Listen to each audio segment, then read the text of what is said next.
Oh, hello, Patsy. How are Hi, you doing? hi, Moses. I'm fine. Good, good. I'm so glad we're having this interview. We had some challenges with setting up the system and everything. We don't care about that anymore. That, that's in the past. We're ready. Right. We're ready to Nothing like talk. to be in the present moment, right? Present moment. We're ready to talk and not worry about any of that. You made it happen. Yeah, I I'm did. so glad that it worked. So let's see, how can we start? I met you in an environment related to the work, the Gurdjieff work, right? And I understand that you are a long time practitioner. Why don't you tell us about your story with the Gurdjieff work? Well, I had a wonderful opportunity just last week to remember that because I was introduced to the work by a child psychiatrist in Little Rock, Arkansas. He had been introduced by a cousin who was in Baltimore when he was at Johns Hopkins doing his residency. And so the whole idea was for him to come to Washington, D.C. and meet his leader there. And so he went and started a communication with Hugh Rittman. And he came back to Little Rock, Arkansas, where I was living, and started what he called a reading group. And they had been reading In Search of Miraculous by Ouspensky. They had read it for 2 years and finished the book, and they were getting ready to start reading The Fourth Way. And he invited me to join the reading group. So that's where I began. So one question, the In Search for the Miraculous from Ouspensky became a bestseller. What year was that when they were reading that book? It was a big bestseller at one time, no? I don't know that history. I only know that when he came back from a meeting in Rochester, New York, a medical meeting, he did not come right away. And he went to a commune that was Mrs. March's place. She had a commune there of people who were studying the work. And he went there. And that's when he told her that he wanted to read the book and learn about it. And when he came back, he gave me his book and told me that I could take it with me for the next 6 weeks to read. And I did. I read it. My whole experience is my own personal experience. It had Yeah. nothing, it had nothing to do with anybody anywhere else in the world. It was my And own personal experience.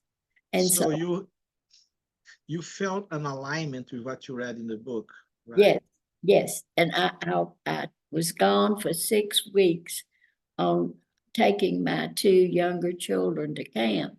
And while they were at camp, I read the book and I read it through twice. And it's not an easy read. If you No. know the book, you know that. And so I actually made a list the second time I read it. I made a list of the things that I believed and accepted, the things that I'd never heard of, and the things I really questioned that I didn't think I believed. So there were Wow. 3 different lists. And I was Interesting. ready when I got back home, I was going to be ready to talk to him about my list. And that's what I did. Mhm. And so that was my beginning. Then I started meeting with the group on Tuesday night that was reading together The Fourth Way. I had to get my 4 hyper children homework and baths and fed, ready for bed. And then I had to be at the meeting by 7 o'clock. And I did it every Tuesday night. And it was a huge challenge, but I was that interested in what we were studying. So when you talk about the hyper children, what do you mean hyper children? It's like having, instead of 4, it's like having 8. That's the best description. They are extremely hyperactive. And Dr. Peters was a child psychiatrist. And so we had our first child, an evaluation, and he told me that she had an IQ in the upper 1%, which scared the liver out of me. So she was very intelligent. Very. And 1%, wow. and Emily, what? and 100 and what? Do you remember? upper 1%. And so I thought, oh my God, now what am I going to do? And so also he told me that she would probably not live an ordinary life, that she would probably find something to do, and that because she was so smart, that there was a danger that she could get on the wrong path, and but that there was a good chance that she could stay on the right path if she had the right leadership and opportunity. So I decided that that's what I would provide, that I was going to see to it that this upper 1% kid didn't get on the wrong path. How about the other 3? Well, I didn't know at the time, but they were all like that. And Did they get that from you or from your husband? we don't know. I would say it's a magic combination of the two. And I would say that because we are hyperactive in a different way. You have a lot of energy. You have a lot of energy. Yes, but most people don't know that I am that way. My body doesn't move around. Now, my older daughter, her body wouldn't stop moving. Mhm. And so that was a real challenge. Then the second one was a son, and he was more gentle and more quiet, but his mind was out the window. In the classroom, he wasn't listening to the teacher. He was thinking his own thinking.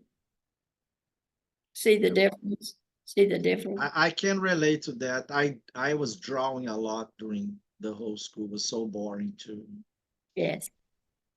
And I was more like him.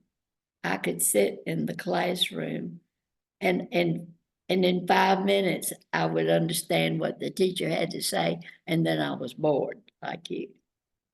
Then the third one came along, and William had a difficulty that no one has ever figured out. Once he learned it, he had it, but we couldn't figure out what it took for him to get it.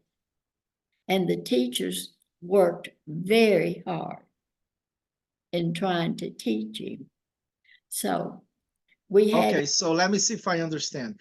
He took a while to learn, but then when he finally learned, he was just forever, like really got it. He had it. But there was something other than the time. We had tutors, and we had a special class he was in. He had special teachers and bad special classes. But there's something different about his learning. And so, in fact, he's mad at me to this day. He's almost 60, and he's mad because he didn't learn math. And he thinks that we should have known that and gotten him the right kind of teaching, so he would have learned it. He uses everybody else's math skills. He's So in he was good in language. He was good in language, but not math. communication. Communication. Yeah, but the thing, the math part of it, something is wrong about his understanding of math. Now, you know yourself, if you know math, you have to have an understanding of math. You have to know 1 and 1 makes 2. The basics, yeah. And you have to go from there. And you have to understand how it works. But he had the same teachers that the other two had that taught them math. So why didn't he learn it? We don't know. We don't know. But he's really still very mad at me because he did not learn math. Okay, so let me, you brought that he is already how old? 60 something? He'll be 60. That makes you how old, Patsy? I'm 88. Wow. Now, You are such an example, you know, how alive and lucid and clear you are. well, part of it has to do with the fact that I never have intended to leave my life. I have been living my life, and I've been planning to live the next part of my life. And it's like I never thought about leaving. See, I think about continuing. What am I going to do next? And you told me too that you're not afraid of death, right? No, I don't. I see death as just being on another plane. And, this life is one plane. The life I came from, wherever that was another plane. Then this plane, and then the next plane. And I know that I have lived many lives. And So Patsy, so your fourth child doesn't get mad with you. Let's go to the fourth that's so we what I cover wanted to everybody. tell you. Okay, yeah. Well, the teacher that had the school where they all went told me that fourth one was the smartest one of all. And after dealing with those three, that really scared me. I thought, oh no, I've got another one. It's like a factory of Einsteins, you know. It was really frightening. And I knew that I wanted to do a good job. And I knew that it was dangerous because he told me so. Why so? Why dangerous? Can you Because many children, if they're not accepted, they go to where they are accepted, and they can be accepted by the bad people. A gang or something, right? Or yeah, something bad. Something that can manipulate them. And yes, and so if they're accepted by these other people, then they might go that way. And that meant I had to be vigilant, and I had to be very careful to have them in the right environment so they were not with the bad people, that they were with the good people. You see, when I grew up, I was with the people that were going to school and doing well and going to college and getting married and having families, and they were doing what I called a good life. Well, I had to be sure that these 4 kids were introduced to the right people. And you were a housewife, and your husband worked the whole day, right? You told me one time. Yes, and the thing about that was I was fortunate to not have to work. So what I did was volunteer work. And by that, I mean, I had a whole career of volunteer work. I worked to get the laws passed for kids to have education. And a friend of mine had a deaf child, not totally deaf, but pretty deaf. And she wanted deaf children to have an education. She wanted them to be able to go to school and have an education. And the schools didn't teach deaf children. There They was no special ed at that time, special ed, right, no? right.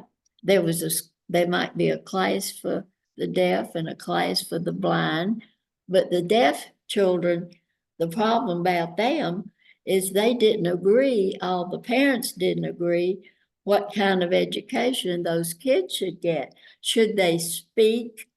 Should they speak? Or should they do sign language and not speak? See what I mean? There's two Does ways. this still happen nowadays or no? Yes, there Yeah. are two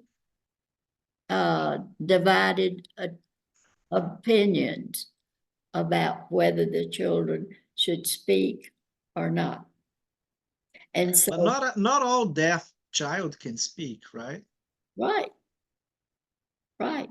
But there's some schools that agree with one concept or the other concept. So those parents, there's not all that many deaf children. And No. then you take that group and divide them into two groups. Well, then you don't have very much, see? And so anyway, so that mom and I realized, well, I'll back up and tell you a little story. Please. We wanted a class for our type of child. We wanted a class in the public school. And so I went to the superintendent of the Little Rock schools. And I said, Dr. Robertson, we want a teacher and a classroom. And here's our proposal. We've written it all out. We even know the teacher, and we know how much money it would take to pay her to do the class. And so he said, okay, Patsy, look over here on my desk. Do you see this pile of folders? They're just like yours. Every one of them wants the same thing you want. And I have just this much money. It's not enough. So now what am I supposed to do? Am I supposed to just pick one of these and do it right? Or I'm supposed to do all of them and do a teeny bit of it? What am I supposed to do? Well, I said, Dr. Robinson, I see your problem. I'm going to go get the money. The problem is you don't have the money. It's not that you don't want to do the job. You want to do it for every one of us. So now what I do? He said, well, the state special ed department has $6 million. He said, that's not enough for me to do the Little Rock School District special ed. He said, you got to go find the money. And so I said, okay, if that's what the job is, I know what a job is. So that's what I did. I went to the state legislature and I went to the governor and I said, Who was the governor at that time? well, the first one was probably David Pryor. It was probably David Pryor. And he ended up being in, all of them ended up being in the federal Congress. They all became senators.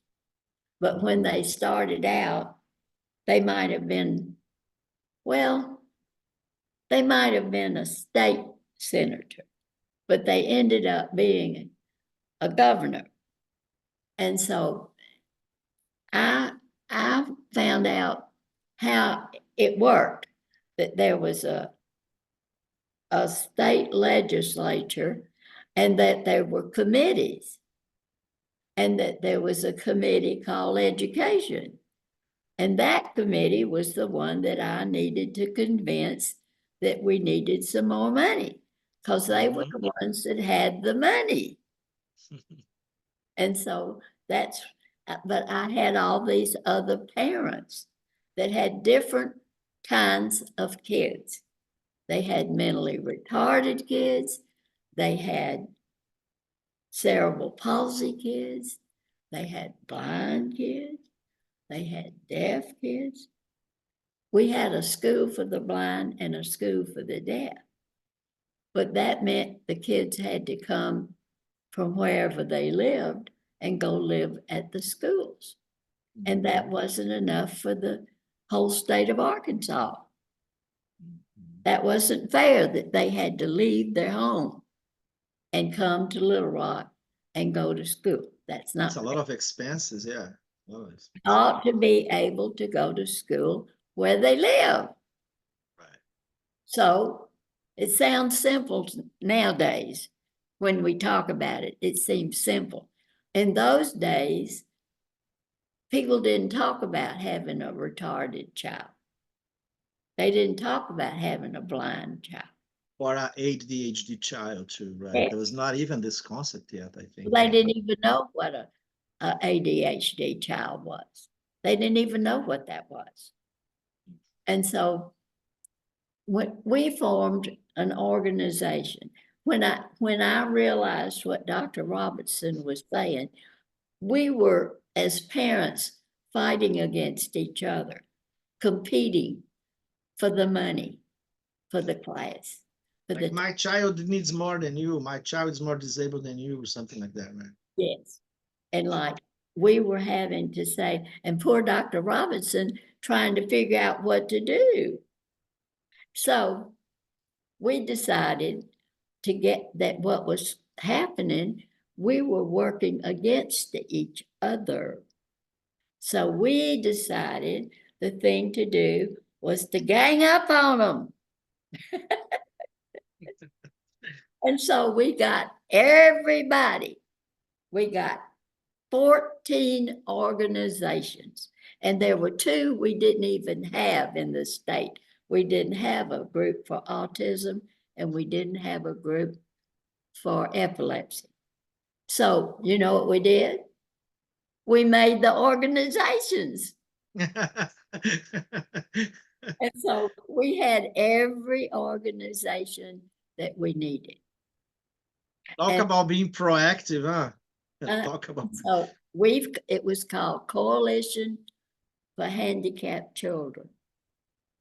And we had a board that consisted of one person from each organization. And everybody had one vote. Now, you know where I learned that? No. It was in the state of Georgia. In the state of Georgia, they allowed one county to have one vote. So the state legislature was made up of legislators that came in from out in the country, and they had as much power as the man who represented Fulton County, where Atlanta was. See? Doesn't matter how rich or how big is the county. Right. When I was in high school, our teacher was very much interested in government and how governments work. Well, I didn't know that Georgia's government was different from anybody other state's government, but it turns out that having that one vote, county vote, was very different.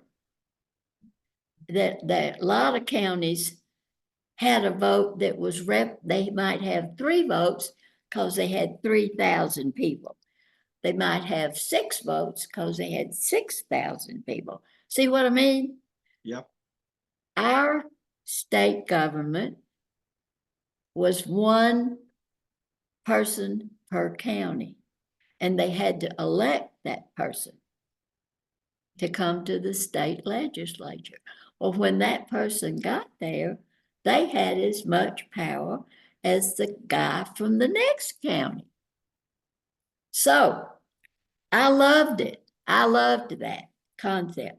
So we started our organization so that each one had 1 vote. Mm-hmm. The mental retardation group was the biggest, oldest group, and they had been formed for a long, long time. And they had a hired director and an office. So what? So what? The Epilepsy Society and the autism group that were brand new, that might have 3 people, each had 1 vote. Get it? Get it. Got it. So they had as much power as the next group. It worked. It worked. What it did, it leveled out everybody's power. I wonder if the presidential elections could be like that, huh? Oh, yes. That would be interesting. Wouldn't that be great? Wouldn't it? So, well, in a way, the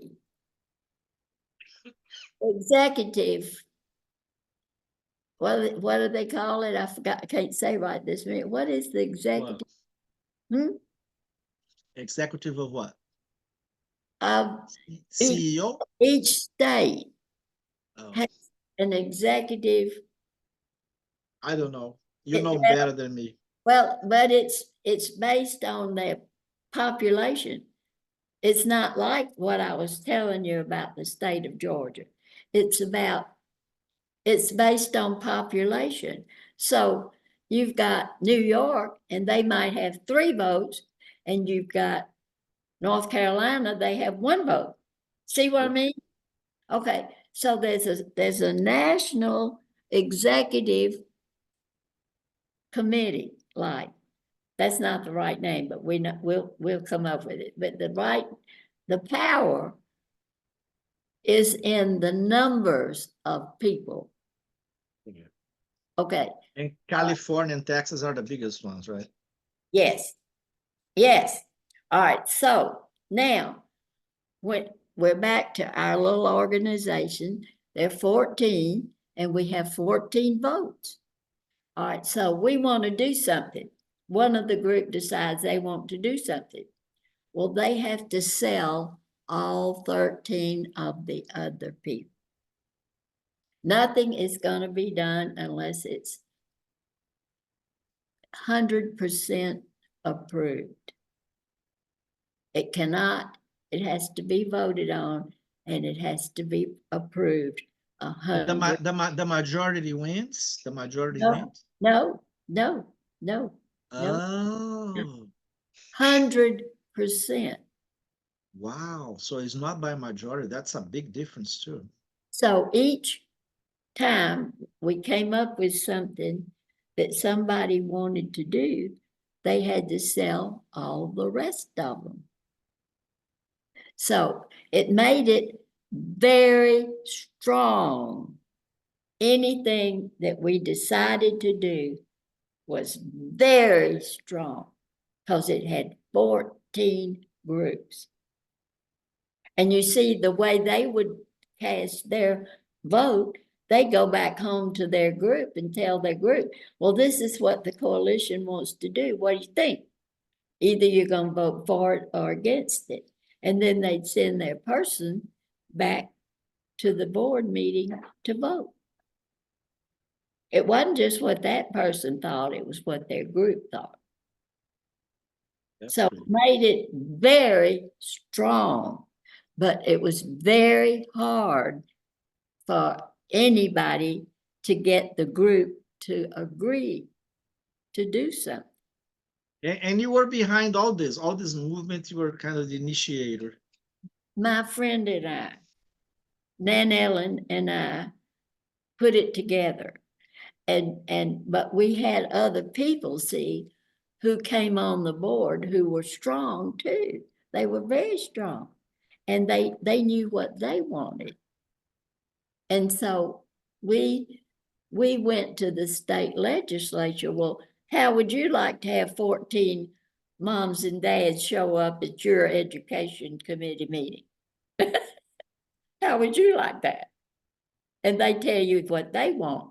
And they don't have 3 of them over here wanting this, and 6 of them over here wanting that, and 4 of them over here wanting another thing. They want one thing. That's pretty powerful. That's what I'm telling you. We learned a big lesson. We learned that we had created our own power. It was like we did it by accident, but we did it intentionally because we figured out that if we didn't do it that way, we were going to be fighting against each other. That we had to come together. So this knowledge and experience can be used to any human endeavor, anything, right? right. I felt so fortunate that I figured out some things, and Nan Ellen figured out some things, and the others figured out some things. And so, we each group had to come up with a certain amount of money because we had an office and we hired a part-time director that ran the meetings, set up the meetings, did what organizations do. And wrote the letters, typed up the minutes, did what organizations do. And so each group had to come up with the amount of money. The group decided that it was not going to be based on how big you were. It wasn't going to be based on anything, but you are one of the organizations, and you have to come up with this amount of money, which is 1/14 of what we needed. Wow. Isn't that amazing?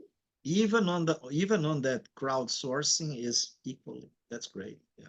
Even the little organizations that were brand new, but they had money. They might be new, but like, for instance, the power behind the epilepsy group was doctors at the medical center who treated kids that had epilepsy. But the doctors knew the parents, and the doctors were the ones that helped make the organization for the epilepsy. Mm-hmm. So they had the money.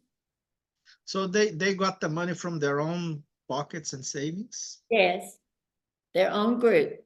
They were supporting their organization. Now, their organization might do other things besides what the coalition wanted to do. You see, they might want to have a bazaar and raise money to do something special.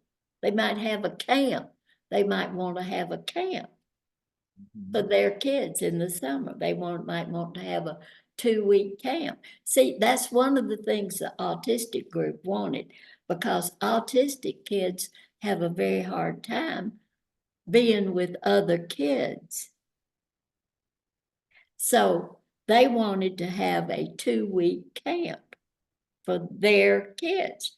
Those are parents. So they raised. 2 weeks, only them, with no others? Right. Only the autistic people? Right. That's what they wanted. That was what they wanted. And that's the truth. And that's what they got. They got a 2-week camp. Well, one of the things they had to have was a doctor. that was willing to be on call for that 2-week time in case somebody needed a doctor. Did you have a OCD group? Yes. You did? Oh, okay. Yeah. That Oh, might be an interesting group to do a camp, getting oh, out of the wouldn't routine. that be an amazing thing, wouldn't it? It would be. But we had 14 different groups of Mm. kids. So what we figured out was that we needed to go to the state legislature and request money that we had under the education for the state. We had a special education department that had a $6 million budget for the whole state. Which at that time was not much. It was nothing for the whole year. The And whole they, state of Arkansas, right? yes, what, $6 million. So we went to the legislature with a budget. We got this Department of Education to draw up a budget, what they thought they needed to have classes for all 14 kinds of kids all over the state.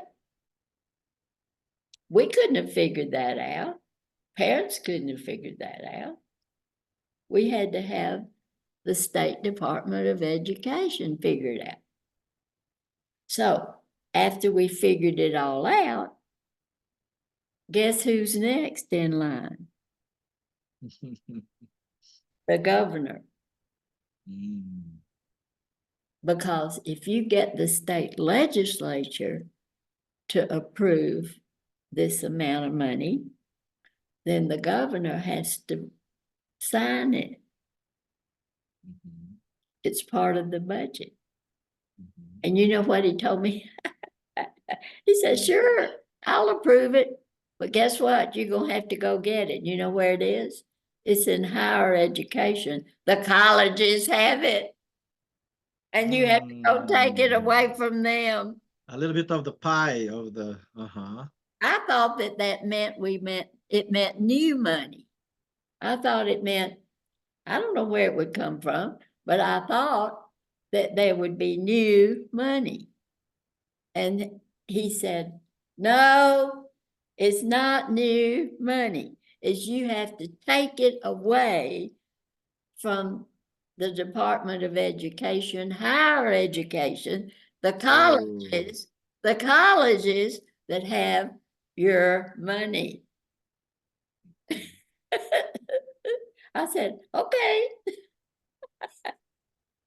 So all of us got together and we made a plan, and everybody took a job and everybody went out to get the money. We knew, in some cases, we knew a senator that had a child that had a disability. yeah, And that some, always help. and some, it had to be. We discovered the only ones that were going to help us were the ones that understood. Yep. They were the only ones. They were the only ones. Yeah. So they, and you see, the Department of Education and the director, that he couldn't do this job of going and asking for the money because they just fire him. You know, they say, what's the matter with you? You know, you're You're crazy. disrupting the system or something. You're selfish. You want this for yourself. You want power. You want more money. You want a bigger deal, a bigger job. And we could say, we're here for our kids. That's different. Yeah. Yeah, because they always think a politician has ulterior motives. And which they do. unfortunately have. Yeah. And they do. Of course they do. Why wouldn't? Why wouldn't they? Why wouldn't? They're being paid by somebody like the lobbyist, or they've got an agenda that's personal, like I've got my handicapped kid, you know, at home. I would have a blind kid that I wanted the school for the blind to have more money, so anyway, it took time. I'm talking about years. It took 6 years at the least to get enough budget. And they had a what they called a council that was the people that supported the special ed department. So those people got on board. They were helping the department. So the department needed the money. So those people helped us. And whenever we needed any professional help, we could get somebody like Dr. Peters, the child psychiatrist, to come and make a presentation and tell them about the children. And that's the same doctor that had a connection with the Gurdjieff work, right? Exactly. Okay. So Patsy, at the same time you're doing all this volunteer work, you're raising money, fighting for the rights of the kids, taking care of 4 hyperactive kids. Could I call them ADHD nowadays? Yes. Okay, so 4 ADHD kids with a high IQ doing that volunteer work. You're also doing the Gurdjieff work at 7 p.m. I was meeting with the people that were interested in the Gurdjieff work, and I was learning about it. I was reading. The book we read the name of it is The Fourth Way, and it's a very interesting book because it's questions and answers, and the way it's divided up, it's very accessible. It's very easy to learn from the way he organized his book. It's Suspensky. And so like a conversation, something like that. it would be like having a meeting, and you would ask the professional the question that you had, and they would answer it. But it's divided up in sections, which is why it's so understandable. It's like, okay, today we're going to talk about this subject. We're going to talk about self-observation. The next day, we're going to talk about self-remembering. The next day, we're going to talk about something else, and so. Patsy, let's try to define. I think that will be very important for the people who are listening to us. Let's define self-observation, self-remembering, and whatever else. Mm-hmm. In your own words. Well, I think the greatest tool that I was given is self-observation. What that means is being able to get out of this personality that I've created that's a fantasy. It's not real. It's not real. And so this personality of mine thinks that she's this or that, and that she knows this or knows that, and she's a certain kind of person. And so self-observation means that I can watch her, what she's doing. And the Gurdjieff work and other philosophies and psychologies teach that we're all multiple personalities. It's normal. What happens when a person becomes a multiple personality is that their personalities have gotten out of control and they've gotten in charge. But when a normal person has personalities, they start off when they're a baby adding personalities. They'll have one that's very successful that knows how to do something and make things happen. And then along comes another situation and that doesn't work. So they say, uh-oh. And they saw somebody else do another way. So they say, well, maybe I'll just try to do like that. So they do that way. And so every person tries out different ways to behave. And you even do it with different people. You That's know, what I was gonna say. I you know, heard that we yeah, have one personality for every person we know in a probably, subtle way, right? probably. We use the different personalities to successfully communicate with that person, whoever it is. It might be mom, or it might be dad, might be your teacher, might be granddaddy, whoever it is, you know what is the best way to communicate with them. Professionally, personally, yeah, Mhm. in different fields. Yeah. As And long as you have control of that, you're a sane person. But when you lose control, then you might be diagnosed as a multiple personality disorder, right? yes, when those persons get in control and they are living your life almost without your help or without your permission, they're living your life is what happens. And that personality can be a total different person from another one that's in your personality. You have a bunch of them. So, Patsy, that leads to a question. What is I? What is the sense of I, the one that observes all this? Well, I want to tell you something that I was told. I was shown a picture that looked like an egg. Draw an egg on a piece of paper, just an oval shaped egg, and then make lines in both directions so that you've got a honeycomb. You understand? Of Say well, that again. I didn't have the visual. okay, okay. You've got an egg on the piece of paper. You drew an egg, an Like oval, an oval, right? just an oval on the paper. All right, now you make lines in this direction. Then you make lines in the other direction. So counterclockwise and clockwise. No, across. No? They're across. They go across the egg, and the other ones come down the egg. So it makes all of these little squares.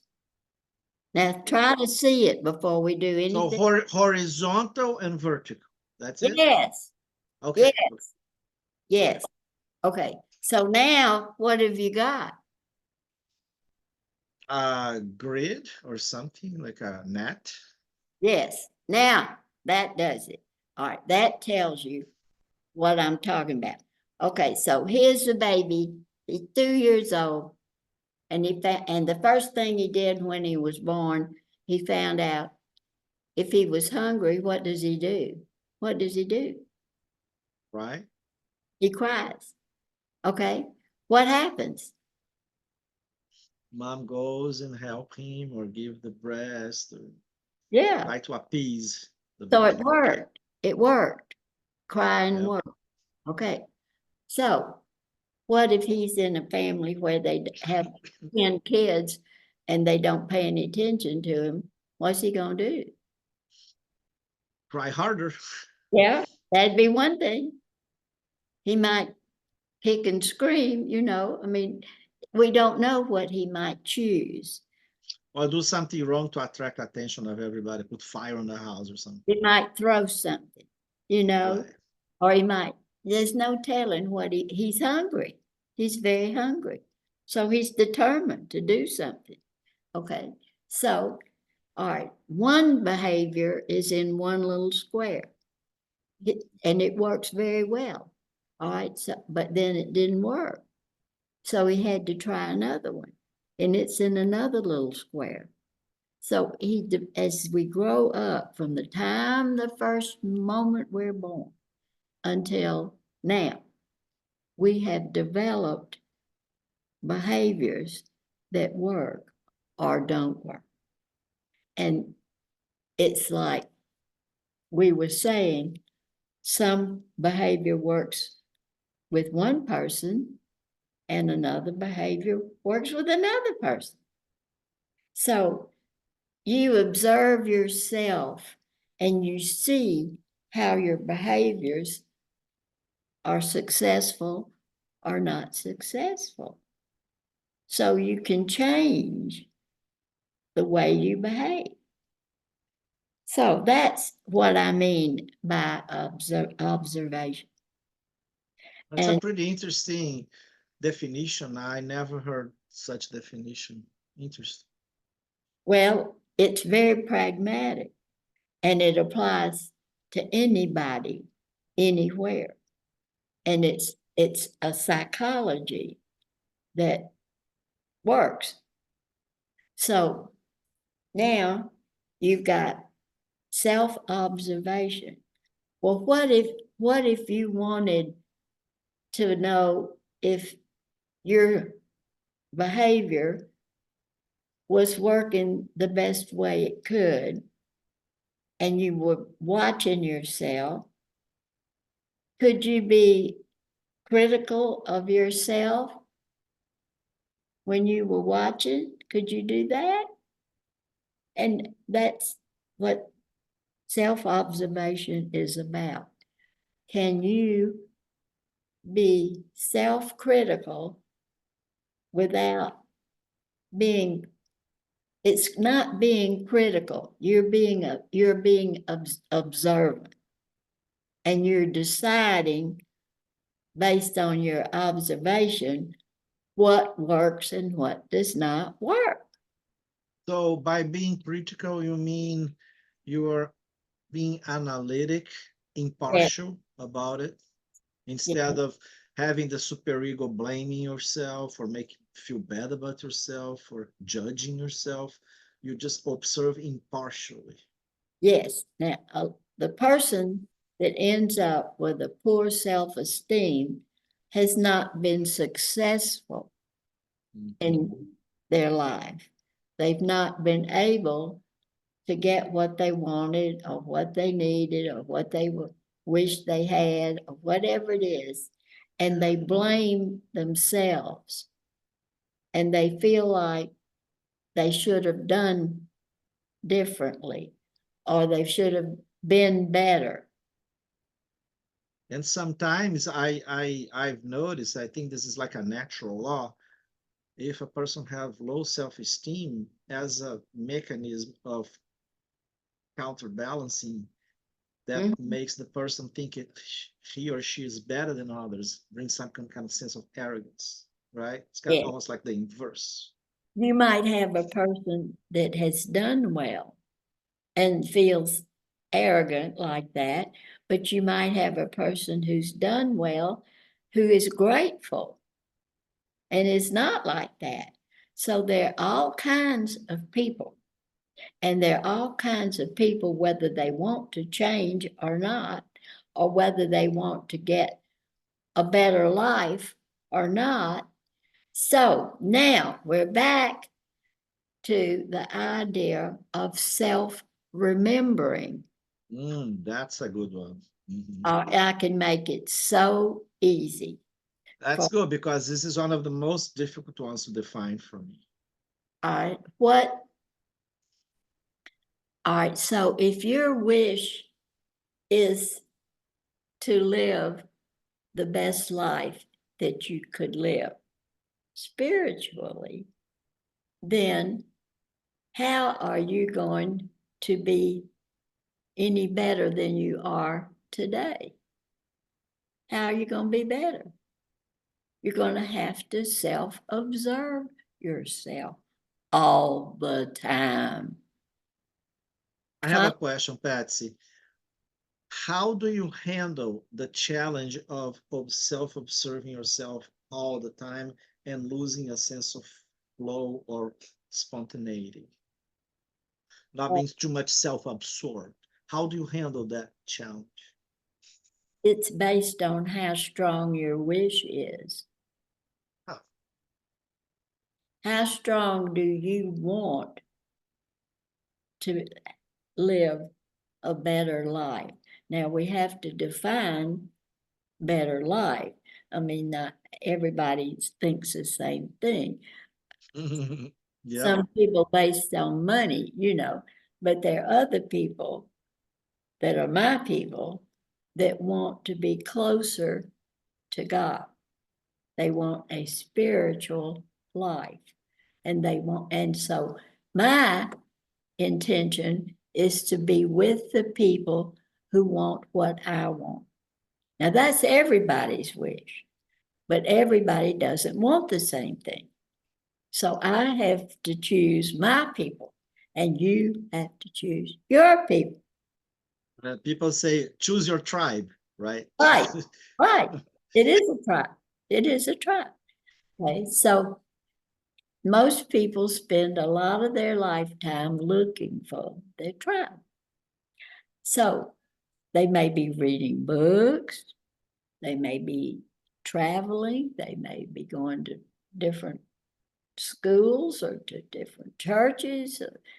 They're trying, Workshops, yeah, right? Workshops. they're trying very hard to make their life what they wish it would be in a better way. It's better. The idea is for the life that you have to be better in the time that you have to live it. Because we're all, Better in terms of quality, right? yes, we're all limited in the amount of time we have. And quality is a judgment. What you just said, quality is a judgment. Everybody doesn't have the same judgment of Yeah, quality. quality for one person is quality for a different than That's another. what It's I'm just saying. right. Yeah. That's based on your wish. If you wish to have a closer relationship to God, then you're going to be with those people who have the same wish. And there'll be some people who have, whether they're older or whether they've been working on it longer or whether they just have a stronger wish, there are people that can be leaders that can help the other people. And so, that's when I say self-remembering, I mean, I want to be in that place all the time, all day and all night. I want to be in that place where I'm observing myself and I am choosing to live a better life the way that I would want to live. That is self-remembering. It's being in a state of consciousness where your wish is what you're living. You have a choice every minute, every single minute. You can choose to be self-remembered. So, Patsy, when you say self-remembering, and I really get to the root of the word, that means if I'm remembering myself somewhere, some moment, I forgot, right? Yes, So yes, in one time in the past, I knew myself, I forgot, and I'm trying to remember myself. Does it make sense for you? exactly. And you want to be that person. And we get little glimpses. It might be that you were at a workshop or you were at the church or you whatever, and you were listening to something and you got a feeling that this is what you wanted to be. All your life you've been looking to be just like this. Your best self, Yes, something like that. yes.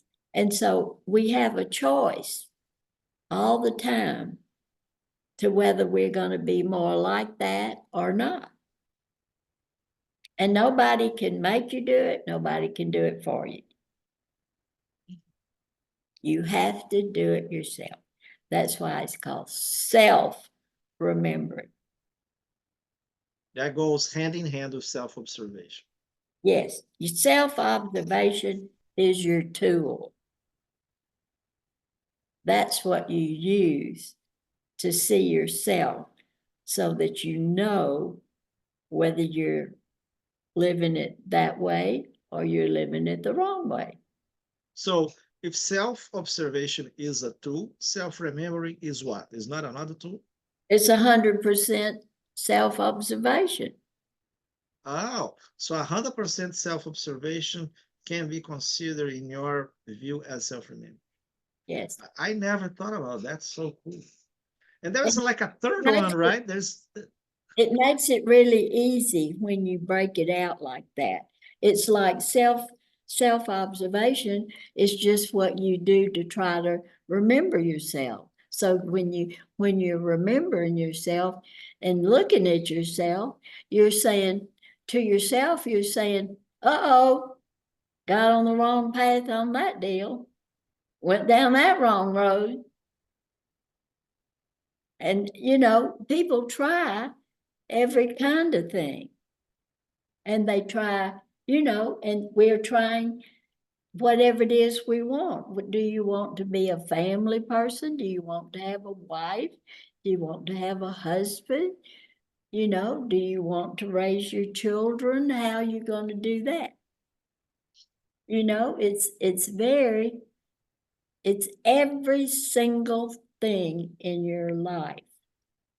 so Patsy. It's not today you're doing one way and tomorrow you're doing another way. It's all the time that you are learning and choosing to live a better life. And when you use the word self, that means only you, nobody else can know what is your best self, right? Exactly. So you are your own judge of if you're going to a right or wrong path.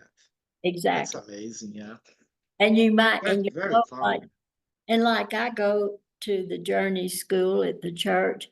That's where I learn every day. What's church? What's church for the listeners?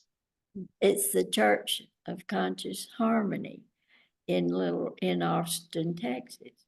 And it was Wow. started by a man who he was studying the teachings of G.I.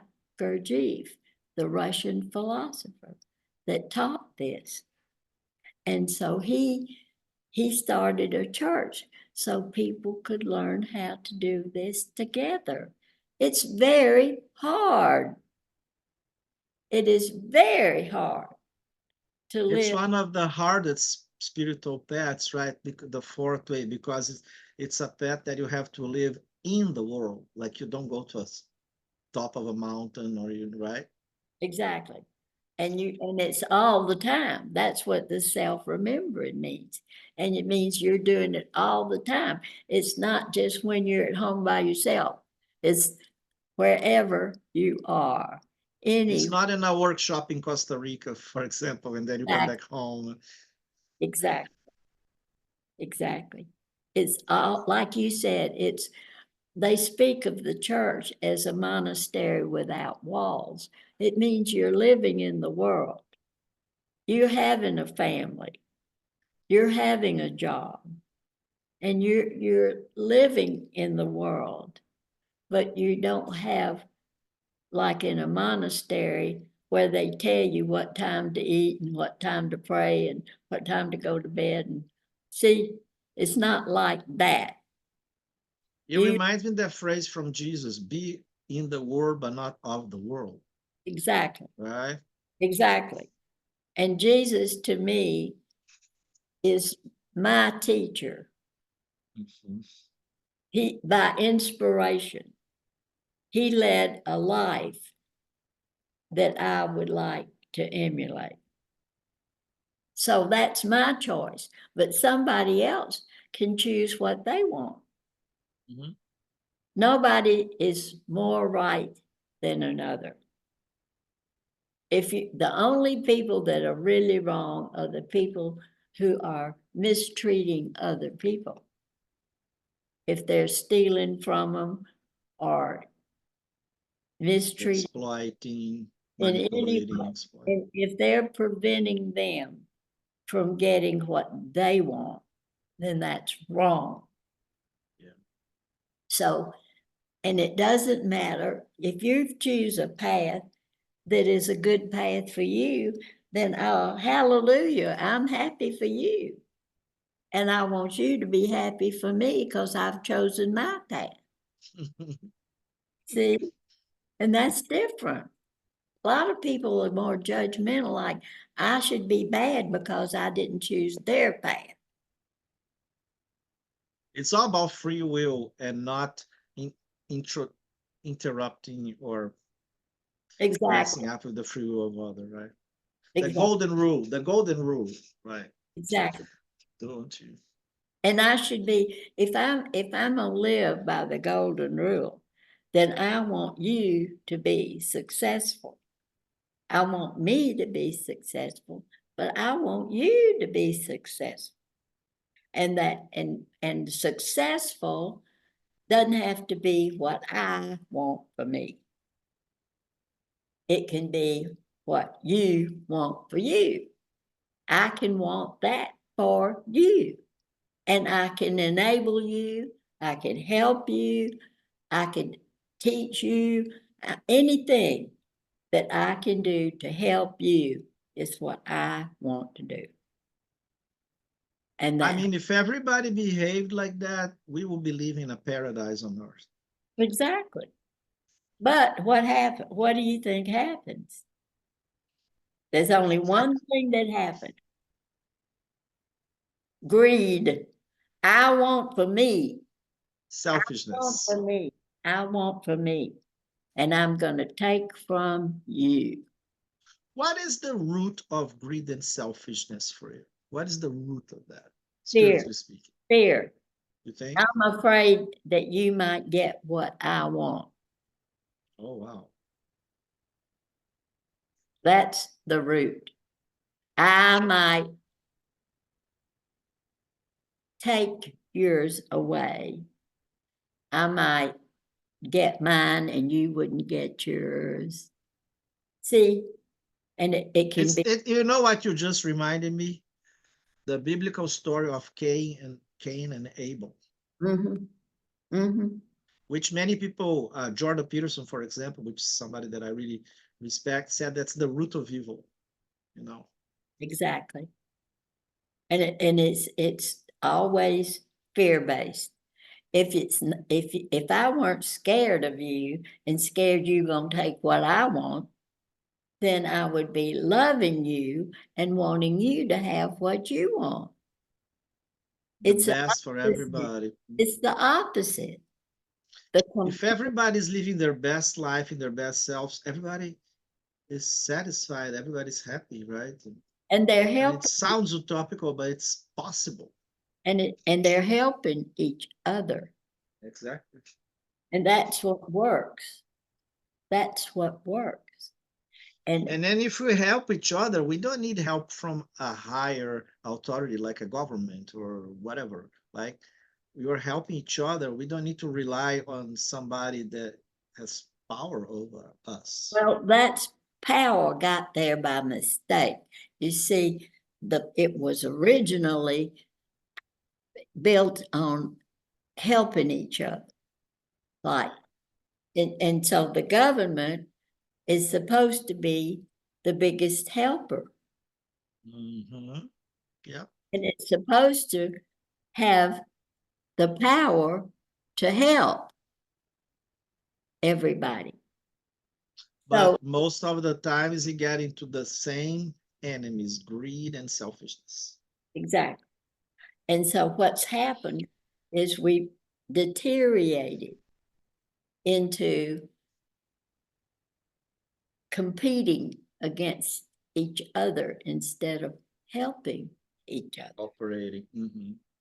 And so it's, and what happens in most lives is people give up on being able to help other people, and they just have to take care of themselves. Mm-hmm. And they say, well, I just don't care about all those other people because it looks like I need to just work very hard. And is there to get me or take something out of me. I have to be independent, close down, and everybody's a potential enemy. it It's like doesn't work for you to help other people because you deplete yourself. You don't have enough money to give to everybody. You don't have enough time to teach everybody. or You, love to love everybody. that's why people write books. It's so they can share with a lot of people. It's why people have like, Podcasts that people have yes, podcasts too, right? yes, Which is all, the all of book of these, this new time. all of these tools that we have developed, we choose which one is the best for us to spend our time and money because we have to choose. We don't have enough. Nobody does. Not Yeah, instead of a cultural life of abundance, there's a culture of life of the inverse, which is uh, absence or lack, right? yes. It's like I'm afraid you might have what I want, or you might have what I need to get. So you're my enemy. The grass is greener, right, on the neighbor, and I envy the grass of the neighbor that seems greener than mine. Well, how did the neighbor get the green grass? You figure I'm gonna do like that. I'm gonna have a big car like his. I see it's competition instead of compassion and helping one another because you want them to have what they want. It's not that you want them to have what you got or what you want. That's not what's important. It's what they want. Help them get what they want. And by doing that, ironically, without expectations, by doing that, helping others to get what they want, naturally, the universe or God is going to help you to get what you want, It right? works. It It, goes back to you. It's karmic. yes, it works. It works. So, and if you are in the right group of people, then you're helping them and they're helping you. And they're honoring your choice. That's one of the major points of this. God created beings free to choose. He doesn't approve of what all we choose. It makes him sad that sometimes we go down the wrong path. We get with the wrong people. Patsy, let me ask you a question that it's not an easy question. I'm thinking about the listeners, okay? Because many people have a hard time with the word God, unfortunately. But let's define what is your definition of God? What is that? It's very easy for me Cool. because I had to decide that question. And I laughed when I went to the first organization meeting of my group in Little Rock. There were 17 people there. Dr. Peters passed a basket around and he had given each of us a piece of paper. And he had said, I want you to write your definition of God on this piece of paper. And so everybody folded their piece of paper and put it in the basket. Do you think any one of those was alike? Absolutely not. Right, right. So my idea of God is mine. It's not. Your idea of God then and now is the same or changed? It's been the same because I was fortunate enough to be in a group where I was taught. I went to a church where children had Sunday school classes, and they taught me from the Bible what is God. And I know that God is an all power. Whatever power there is God. All power. And then I know that God created everything. And those two things are all I need to know. I believe in evolution because I believe God created the very beginning of life. From the very beginning of a cell or a whatever that grew all the way up into what I am. And I love evolution. I love the fact that a horse started out being as big as a dog, a little dog, and grew all the way up into be a horse. You love horses, huh? I love horses. And so for me, the fascination of what did that little foot look like? When did it split into half and make a hoof? You know, it's different. That's different from other animals. They don't have hoofs. Some might, but others don't. Why don't they all have hoofs? Well, a horse needs a hoof, so he got a hoof. He grew a hoof. And I think that is the most fascinating thing in the world. But Oh, you talk about power. Sorry. yes, that's what I was going to tell you. That's the power of God. But how about and how about the element of love? So you talk about power, you talk about creation.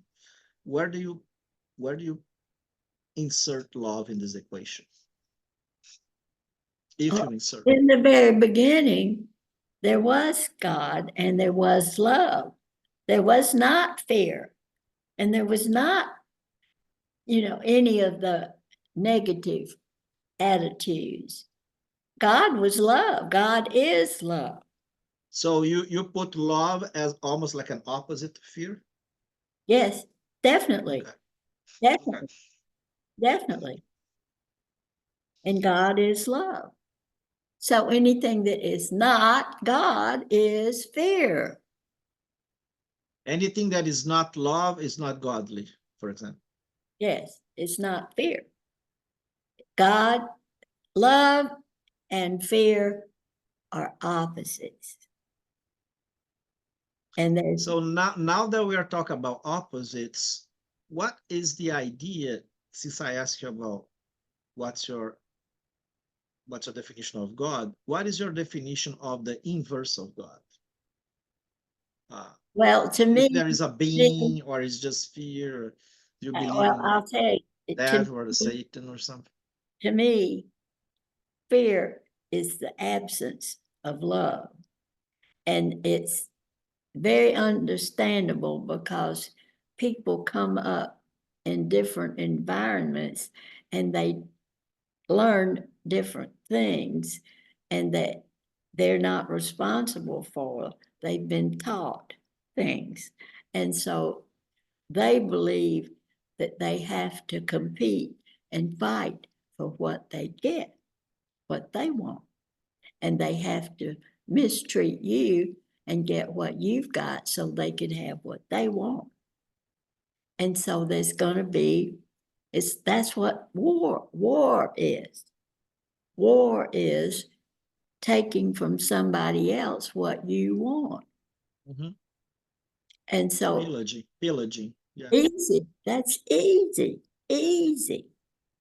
And the deal is that you've got some people that get up into the power that are making the decisions, and they're sending these other people out to fight the war. I think war is the worst thing there is, because it's not the people who are making the decision doing the war, Mm-hmm. it's the people they send out to fight the war. Which usually are kids, basically. Yeah, it's always been that way. Yeah, right. Always, always.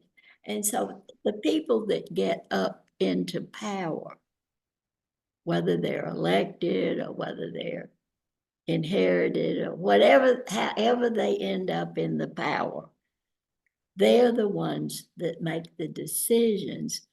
What is the war going to be for? The war is always for something. And the big story right now that's going on, that's fascinating me, is they've got a leader in Israel that only wants to be the king. He wants to be the king. It's not that he wants anything for the country. He may pretend to be, but he does not want what's good for the country. He wants to be the king. And he's making decisions based on that. There is You know some what? You know what? You know what? It's not to his advantage to have the war end, because then they have to make decisions. they never want the war end, like He even does the not American want the presidents. no. They like as much expanded the war, like 1984, the book, right? War Forever, or something like that. Right, Just profitable. right. That's the people in charge getting what they want. It has nothing to do with what's good for the country or good for the people or anything. It's what they want. The power, the people that have gotten into the power, what they want for themselves, their own personal self. It's always that. Yeah. Always. Selfishness and All the way back to the beginning of people. so, Patsy, I was thinking here, like if you take the word fear, okay, now there are situations in life that fear is actually pro-life. Let's say I have fear of heights, so I don't go close to an abyss, or I have a fear of a predator, so I don't, do anything stupid so the predator can get me. So, how do you integrate the fear that is more like pro-survival with the fear that you define as kind of evilish or not good? Well, we all know what that fear is. You just described it very well. It's the fear of survival.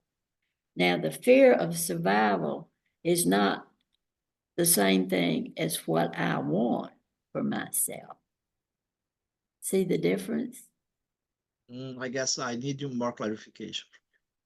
If I want something, I may need to take it away from you. Does that mean for me to be able to survive, I have to take what you've got?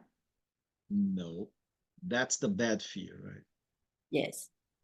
The good fear is to learn how to swim because I'm in the water. I'm going to go jump in the lake. Well, how stupid would it be to jump in the lake unless you have a life jacket on to go swimming across the lake? How'd you learn how to swim? It's stupid. So you have to learn how to swim wherever you live. If it means you have to grow your food because you won't have anything to eat unless you do, Mhm. then that's what you need to do. Survival, and people get together so they can do survival together. Right.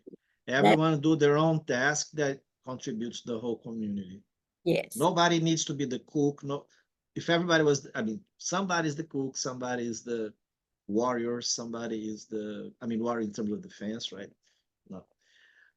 that's a smart, Somebody, yes. yeah, is the That's a smart. intellectual, and then we create like a, Everybody divides up the job.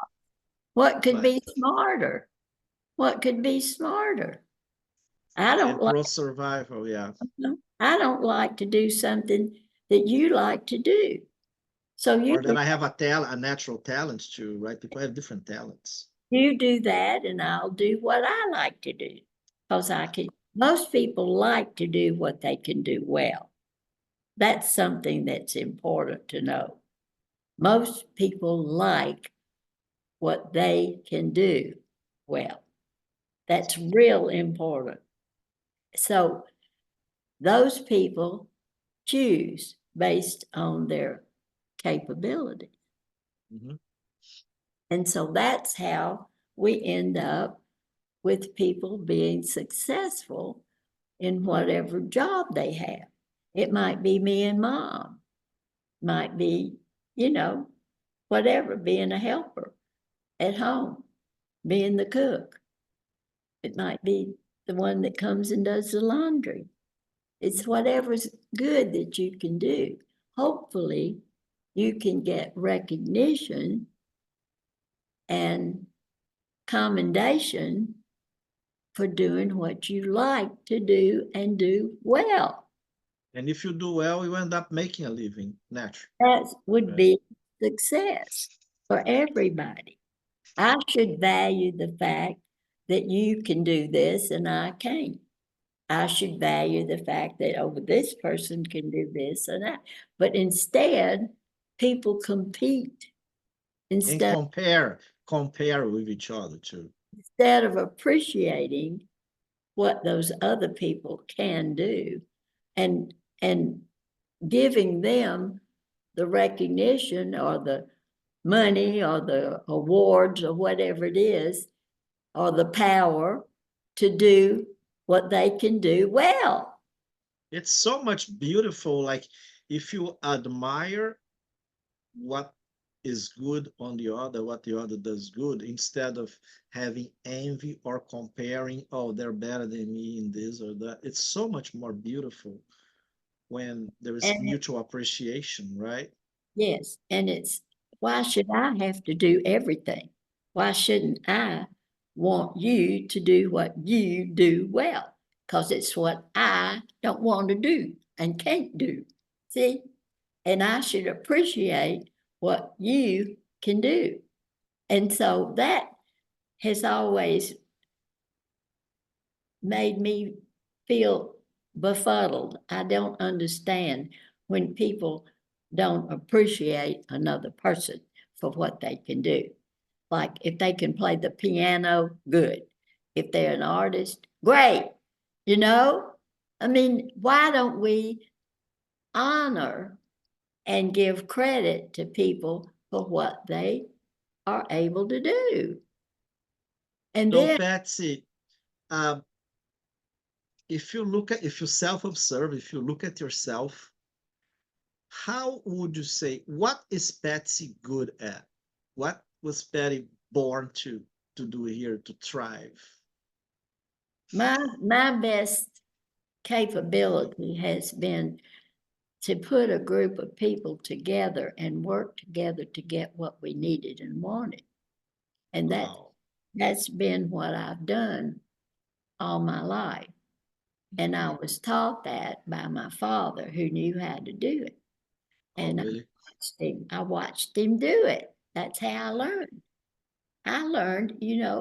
I, you have to find somebody that you can see or read a book or go to school or do something to learn how to do what it is you want to do.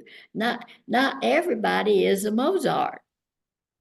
But oh, but no, and would you say that although your father inspired you and you learned with them, that was something that was already innate on you, like you were born with, it's like a God's gift to you?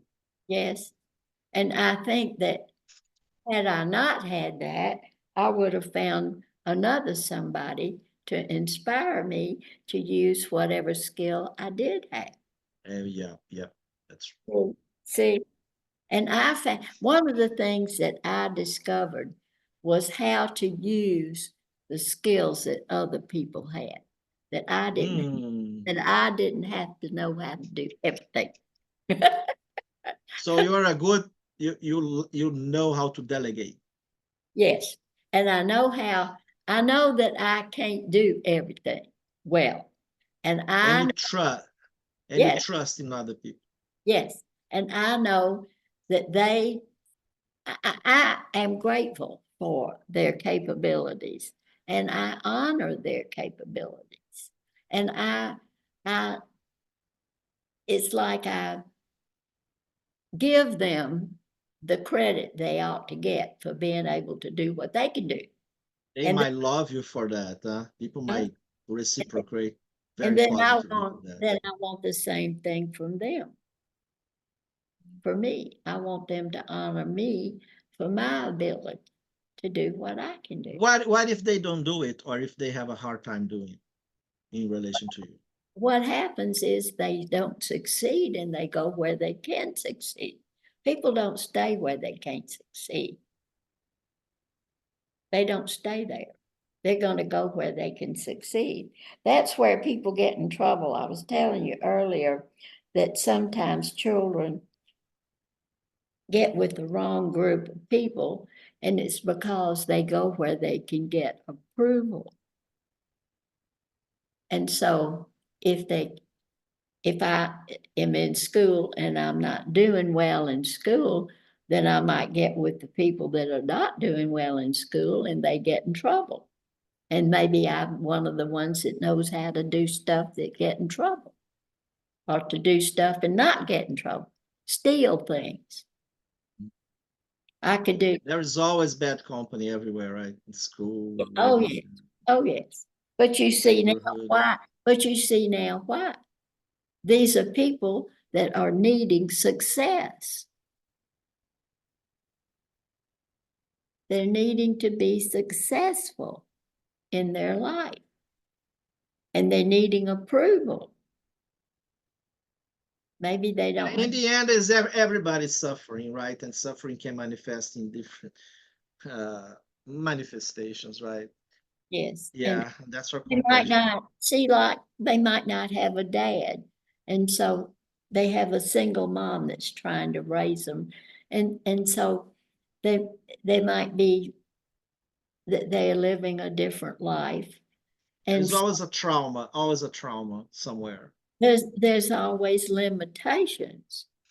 They're not, the trauma comes from trying to do something and not succeeding, or something comes in your way, like you step in a pothole, you step in a hole, or a tree falls on you.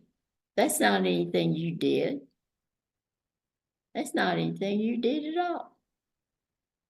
But you Or have, you were born in an environment that somebody abused them in some way, right? yeah, Yeah.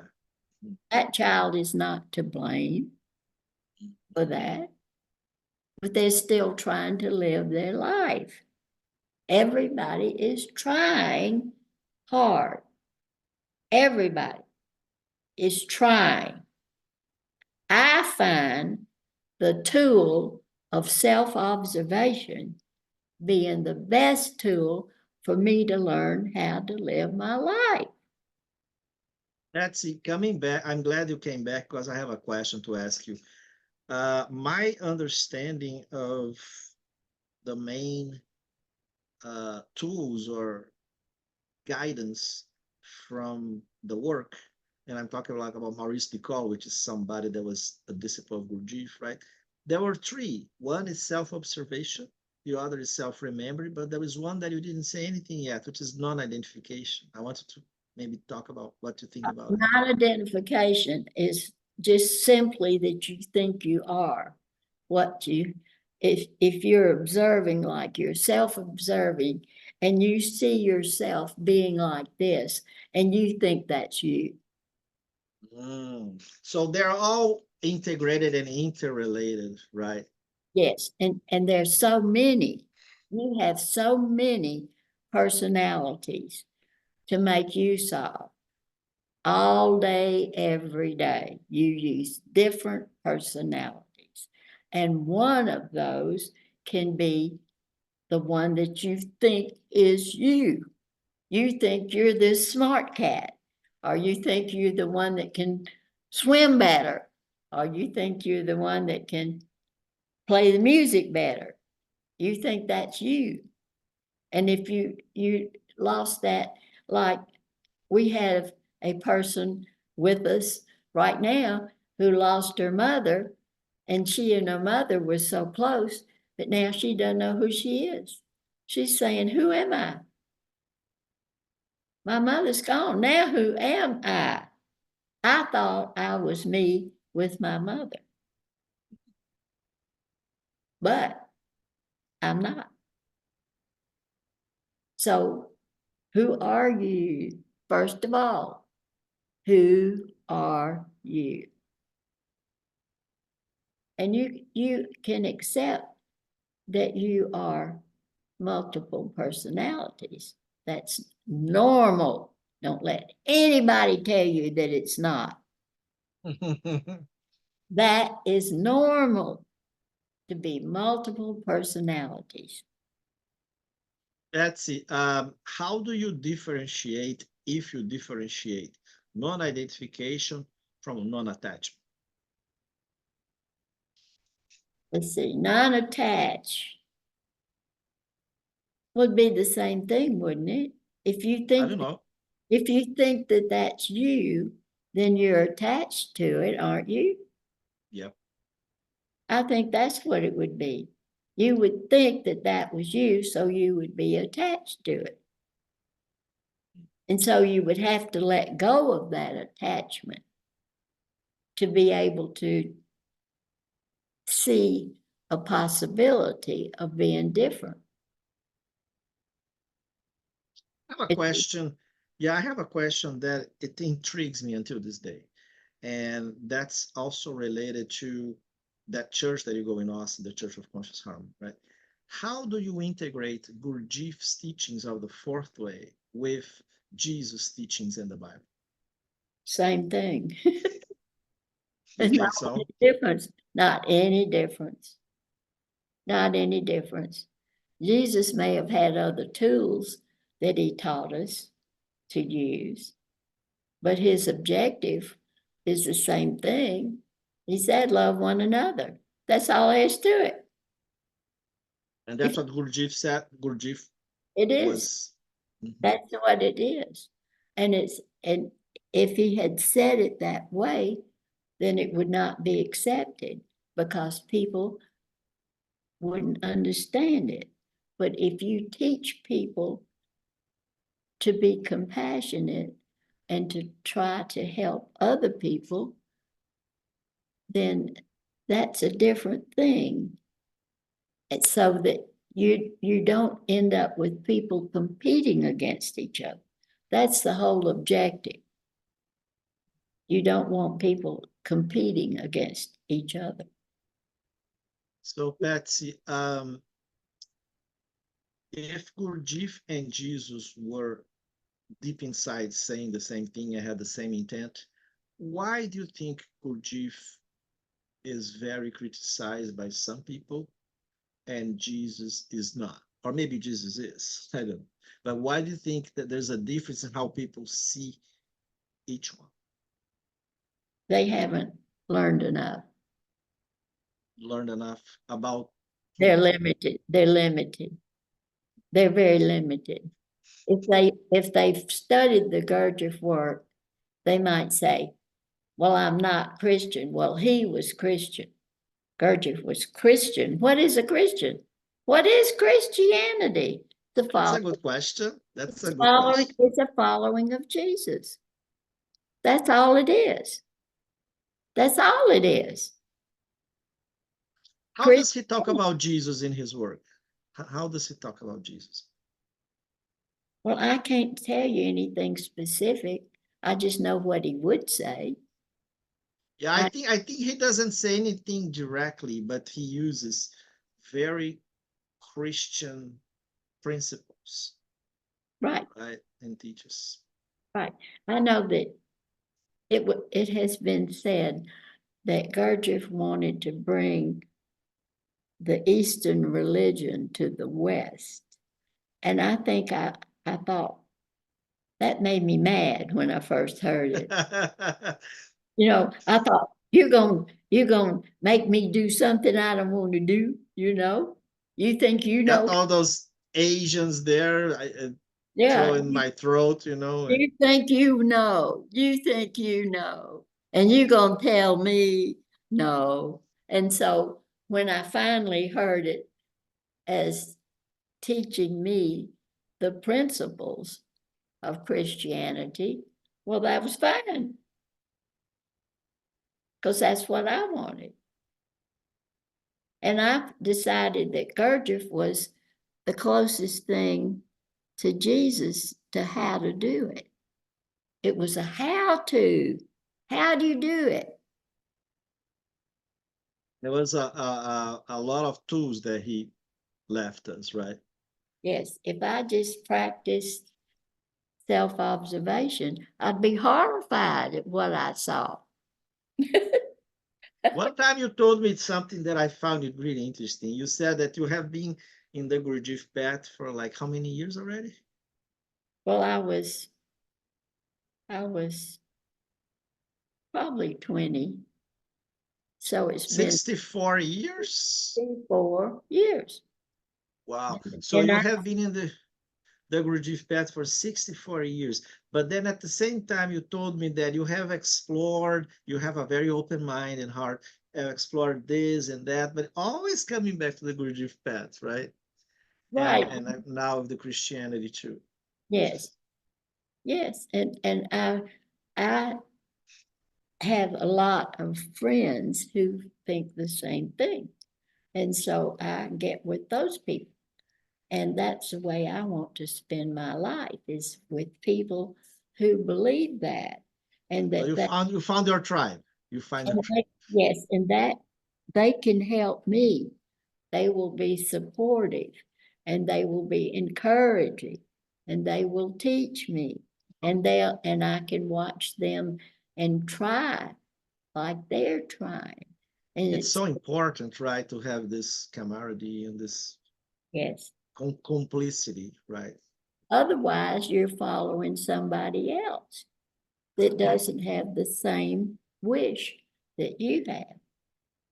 And so it's wasting your time, wasting your money, wasting your energy. You need to spend as much of it as you can on being the person that you'd like to be. And none of us do it well enough. Nobody. That's why I don't feel guilty. That's why I feel sad that I don't spend my energy and my time and my money and my effort as much as I could. Because you know your potential. You by I know, self-observing for so. Mhm. I know I'm not as much of a person as I would like to be. And that comes a subject that we all, as human beings, we all are subject to, which is a concept from the work, which is called the second force, right? Yes, So, I mean, that's what made us not, is what the challenge that make us not be who we are supposed to be, or that's the right? law. That's a law of energy. That is the law of three, and there's the law of seven. And the law of three is the power that is the positive force meets the force that's negative. And then it's reconciliation that makes it go forward. It can't go forward as long as you have a positive and a negative.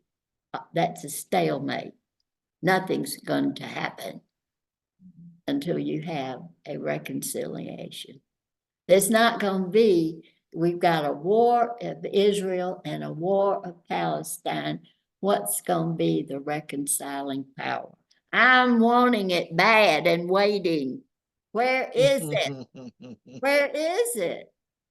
It's such a complicated situation, right? It's almost like unsolvable. Is it the other countries? Is it Saudi Arabia that can come in? Is it Egypt that can come in? There's always a reconciliation force. That's what happened in Ireland. We have wonderful history. Are you Irish? Nope. No, But we not family in the Ireland, no, no. My family's Scottish, but Okay. the idea is that it happens all the time, every day, all day. In your Everywhere. life, it is going on all the time. There's you exhibit a positive force. You put forth a positive force. Guess what? Here comes a negative force. It's not going to let it happen. It's not going to let you get it what you want. It's so ironic. We just had this example right a few hours ago. So I Yes. brought you here at my home so you can use Yes. a second laptop so we can have an interview. And that thing didn't work. The sound was bad and time was going. We had like a deadline. You have an event that's in 1 hour, and I tried everything. And let's use a headset. We couldn't find a headset. And then finally, the reconciliation was, and this is like in counterbalance of the intention of having this wonderful conversation we had, right? So the positive is like the intent of having this conversation and sharing that with the world. And then the second force come, everything, things disappearing, things All the not working. mechanical things didn't work. Exactly. And the reconciliation was, thanks God, I have a second laptop, which is exactly the one that is not. And I realized the one that is not working, not because any How long did it take wrong you to set. figure that out? 1 hour, more than 1 hour, I think.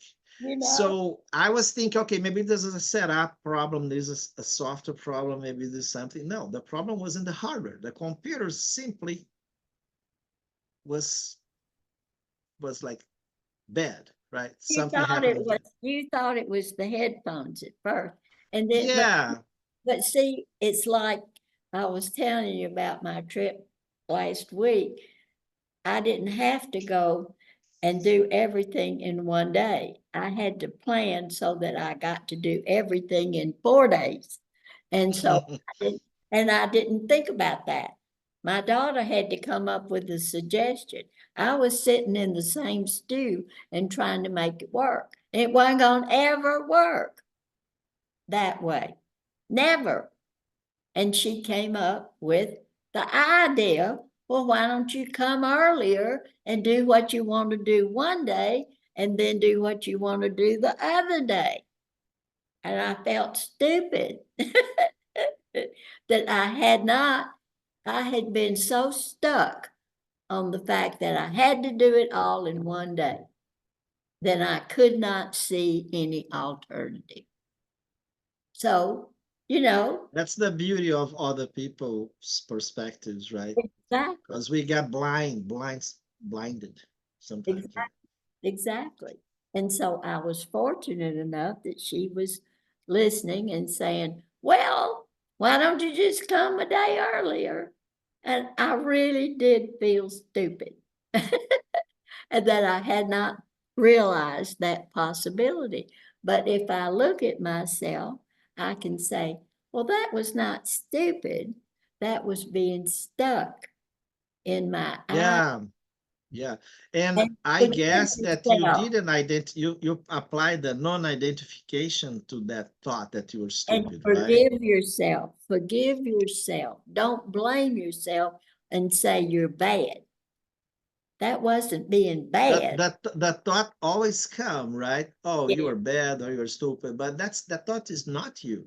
You right. just right? Right. It was just that I was stuck.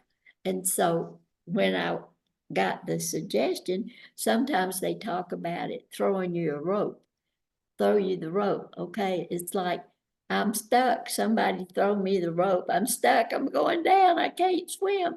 And somebody threw me the rope. My daughter said, well, why don't you come a day earlier? Then you can do both things. Oh, how stupid, Yeah. you know. And it reminds me too, like reminds me like it's like I'm stupid is one thing. Oh, I'm stuck is a total different thing. Mhm. And it's very impartial and objective. What Gurdjieff proposes to have an impartial and objective observation, Exactly. And right? that being stuck is not the same thing as being stupid. No, there is not like a bad connotation. It's just like you're stuck, right? It's nothing Exactly. bad about you. Exactly. What if I had to just give up one of those things and make a choice? So what? That was one option. They're options. And if you decide, sometimes it's like, I know what I want and I'm going to do it this way, and nobody's going to tell me how to do it any other way. And, and so it's because you decide that this is me and I know what's right and I know what's good and you don't. Again, it boils down to competition. Competition, ego. Yeah. Speaking about ego, besides the work of self observation and self remembering and non identify, which is pretty much applied in real time, like the present moment, there is also some knowledge from the Gurdjieff work that I would like you to talk about, which is the Enneagram. And what type are you, if you want to share? Well, we talked about how people develop these personalities that work for them or don't work for them. Well, those little people within us are different personalities, and they stay alive. They're useful. We use them to live our lives successfully. And so to me, the idea is, again, to live my life successfully and to use all of those personalities as best I can. Well, to me, an ego is one of those personalities, and an ego doesn't have to be bad. An ego is just a personality. But if a personality thinks it's better than all the rest of us, and it's better, it knows better than anybody else, then it can get into trouble because that's not true. One And person, you are talking about the personality thinking it's better than anybody else, both yes, externally and internally, with all the ecosystem of personalities we have. yes. And Okay. the idea is that if you think you're better than anybody else, then you're going to be setting up a war, and the other person thinks that they're better than anybody else, you're going to have a war going. That's just the way it ends up. It has to be. And so if inside you have personalities that don't agree with one another and are going to be at war, then it'll defeat you. It'll knock you down and defeat you. The worst enemy is internal conflict, right? I heard that one time. Our Right, worst enemy is internal conflict. right. And the reason is because I'm wanting what I want and you want what you want. And instead of my wishing for you to have what you want and you wishing for that I get what I want, it's war. It's competition and war. I want what I want, and I don't want you to have what you want, because that means I won't get what I want. I want to thank you because you're you're like bringing something that I never really articulated, like to wish somebody well, to wish, it sounds simple, but it's not so. To wish somebody well, like the best to that person, the person to be their best self. It's so enlightening. It's so relieving. It's so beautiful, right? It's amazing. To me, I had to make it simple for me because the books you read and the people that talk and all the classes you take and all this and that, it got complicated. I was in the 60s, the everything broke loose and it was coming from every direction. And I was at home with 4 babies and I wanted to get out and run do stuff I wanted to follow all those people. I wanted to read their books. I wanted to run do what they were doing. I was stuck. Well, it's a good thing I was stuck because I had to stay home and I didn't get to go run out. Well, I probably would have gotten in big trouble if I'd run out and run all over everywhere. I feel See, like you got so much information and you explore so much knowledge, both from Gurdjieff and other traditions, I think I that you would give explore. anything The, for the Gurdjieff yeah. work. I think it's the most beautiful and most useful work that I've run into. And I've been very open-minded and tried to listen to everything that came my way. And I would Like give compare, give examples, for example, like Buddhism, Taoism, well, something like that. just well, one thing when I can say when my children were growing up, there was they were the Jesus freaks, and they thought nothing else in the world worked except to be like Jesus and to be a Jesus freak. And And judgment to every other tradition, right? That that's comes with a judgment too. and that scared me to death. And my children never got into it, but they got close to it, and they knew children who did get into it. And I thought, oh my God, those kids are gonna get lost. They're gonna spend their whole life in something that does not work. And I was scared to death of the Jesus freaks. And so, but then now Which is so ironic because the message is actually positive, right? what I was And getting right, ready it's not that you don't believe in Jesus or his message. what I was getting ready to say is that I am a Jesus freak.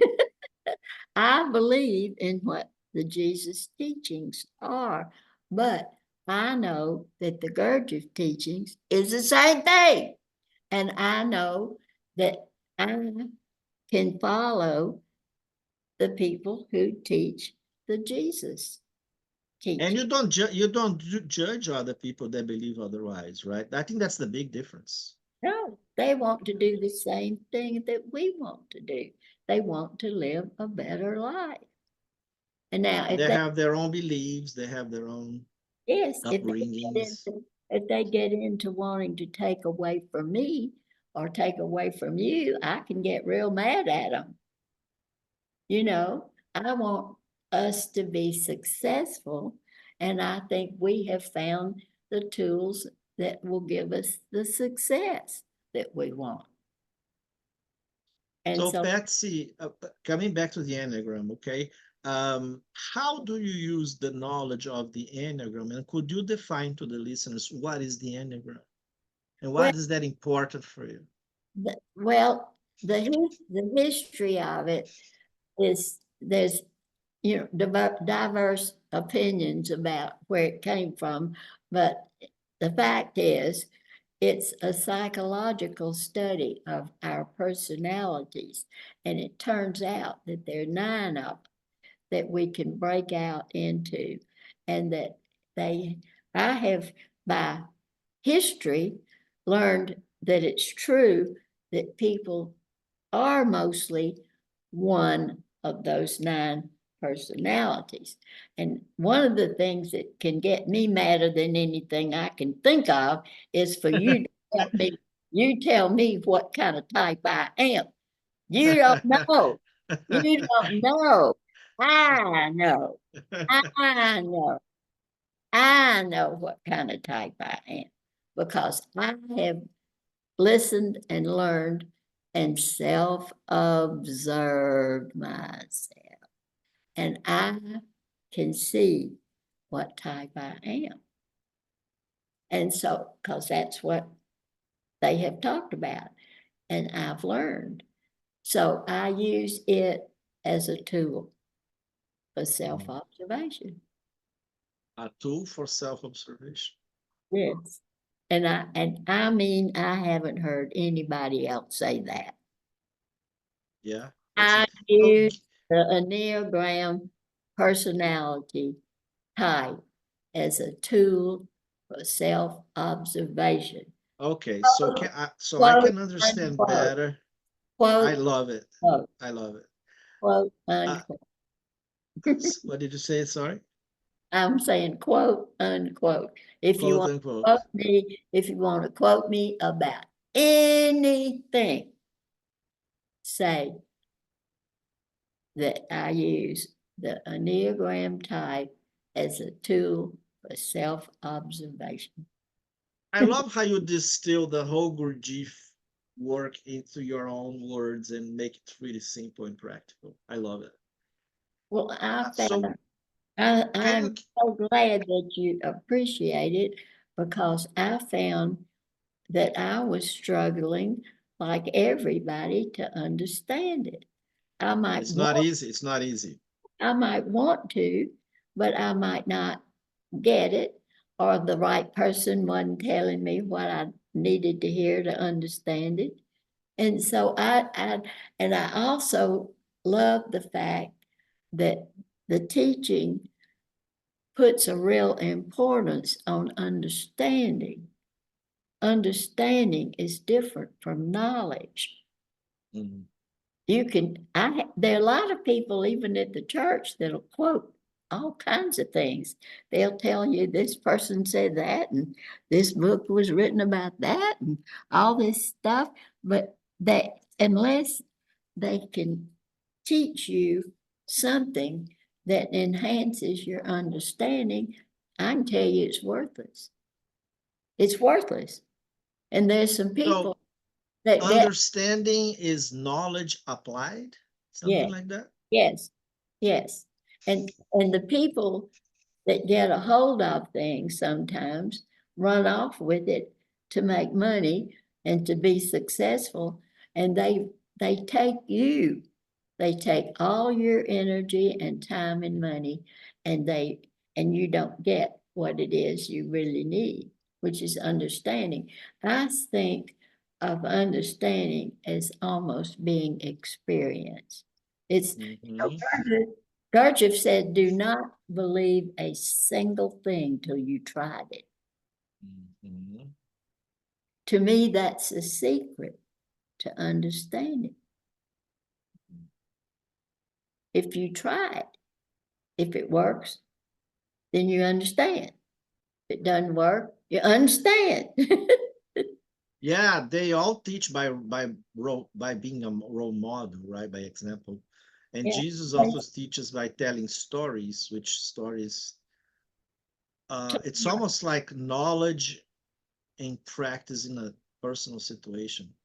It's Uh, I, I, I, understanding. It's I want to understanding. ask a question. Yeah, I want to ask a question. So you said that you use the Enneagram as a tool for self-observation. Would you give us an example, a practical daily example that come to your mind where you apply that in Okay. practice? All right. An 8 is what I am. An 8 is not what I am. I've been learning not to say I am, but it's my personality that over the years has developed so that it's, On an autopilot, right? Something like an autopilot.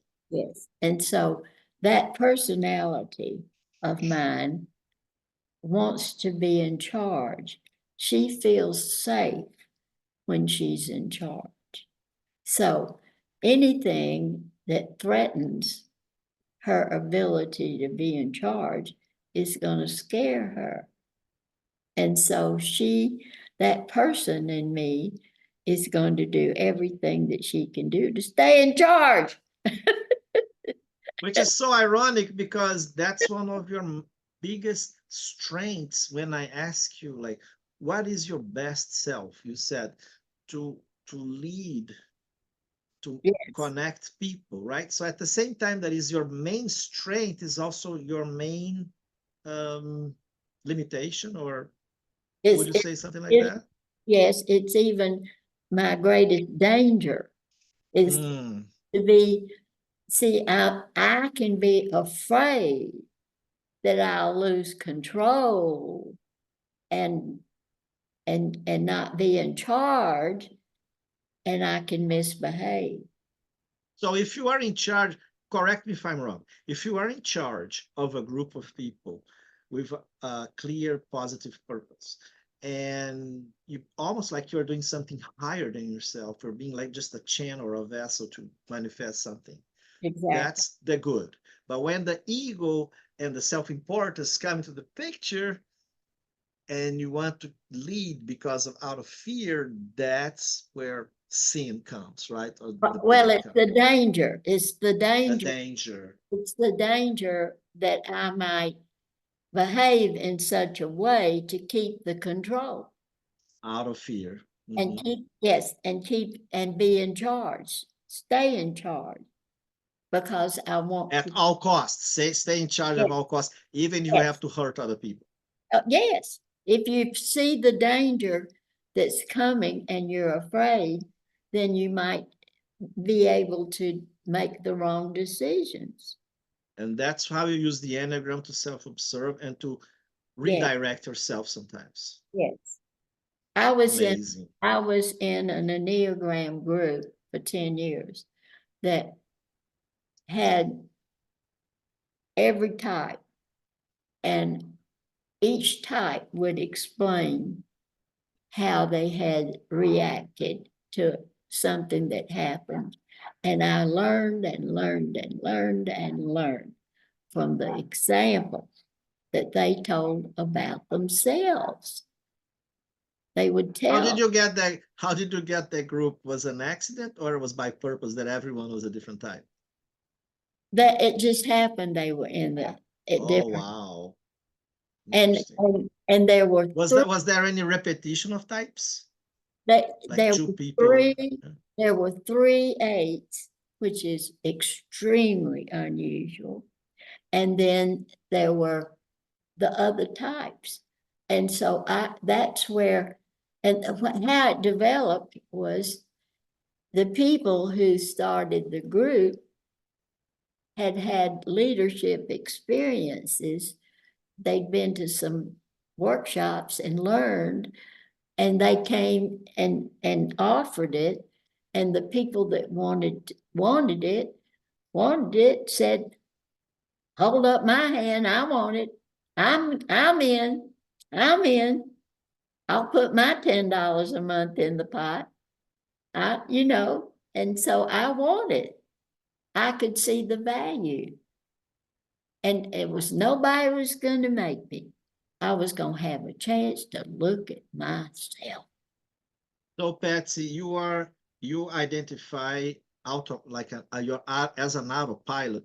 You tend to identify with the number 8, right? You are not the number 8. You tend to I identify. am not an 8. Right. Yeah. What I am is a person who has learned to use the skills of an 8 to come more closely to getting what I want in Right. my. That's a perfect description. Now, since you said there was 3 number 8s there, how is the manifestation of the 3 different 8s? Oh my How would God. that pan out? Because very One different, of right? them, oh Lord, one of them I said she's not an 8. She's just not an 8. She's not like me. She's not an 8. She can't be an 8. That's not an 8. And the more we talked about it, the more I could see that she really is an 8. Did she think the same thing as you I don't know. about you? I No, don't okay. I don't know. I think she more was more honoring of me as an 8 than I was of her. I just couldn't believe she was an 8. And then the longer we were together in the group, we met once a month and we would meet for 3 or 4 hours. And the more we were together and the more I heard her talk, the more I could identify with her and see myself. That's what you have to do. You have to let go and see yourself. Self-observe and see yourself. Impartially. Yes, see yourself. Be willing to look. It's not easy. No. Be willing. I was looking at her and It saying, requires a lot of courage, I'm not her. honesty. Yeah, and that to this day I say I'm not that other one. I'm not her. I'm not that one. The other one either. And lo and behold, there are lots of things about both of them that I can see in myself. I So have Patsy, to see yeah, it. you said that the number 8, they like to lead. But there is other thing from the number 8 that I wanted to bring, which is the protector. And you were protecting the kids, right? And that's something that is ingrained in you to protect other people, right? Yes, Would you say that? Yeah. yes, yes. I Mhm. am an advocate for people who need help. I always have been from day one. When I was a little bitty person, I would be taking somebody by the hand and helping them. So you see, it just depends. That would be satisfying to me when I was a little person. And so I kept on doing that. Nothing satisfies me more than to enable a person to be successful in any way. I'm doing it to this very day. I do it. It's so amazing how it's so beautiful how you intuitively, maybe, I don't know how conscious you were what you were doing, you chose to do, I mean, being a housewife, but you chose to volunteer in a role that exactly integrates the main qualities of number 8. You were connecting people, you were leading people in a role that was protecting kids. So it's like you are totally in alignment with who you are. And I think that's why you were successful too on that. Well, I used the abilities that I had, and I had a role model, others like my father and my mother, who were role models of people that did that. I didn't think it up. I saw it. I Your saw father was a pretty successful businessman, right? he was a pediatrician. He was a baby doctor, and he Oh loved. yeah. No, And your husband was a businessman. yes, he loved babies and he learned to be a baby doctor. And so I watched him be successful. I heard him say things like, well, babies can't tell you what's wrong with them. You got to figure it out for yourself.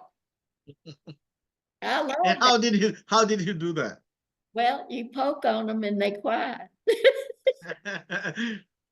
I always loved that. And then he listened to mom. He said, who knows the baby? Who knows the baby? Mom. So he listened to mom. And then he would say, what do I see? What does the baby do? What does the baby not do?